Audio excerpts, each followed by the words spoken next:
This year's Spring Festival is a little bit special for Thai people. For the first time, Chinese New Year will be an official holiday in Thailand in 2021. The Thai government made the decision as a soft tool to support local tourism.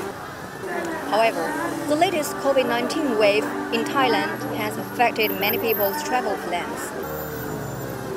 The Bangkok government has also cancelled this year's Chinese New Year celebrations in Chinatown, citing COVID-19 worries. The celebration cannot be held, but it cannot stop everyone's enthusiasm for New Year. Chinatown is quite crowded, especially a week before Spring Festival, with so many people coming here to buy New Year goods, such as lanterns and Spring Festival couplets, which convey blessings and best wishes for New Year.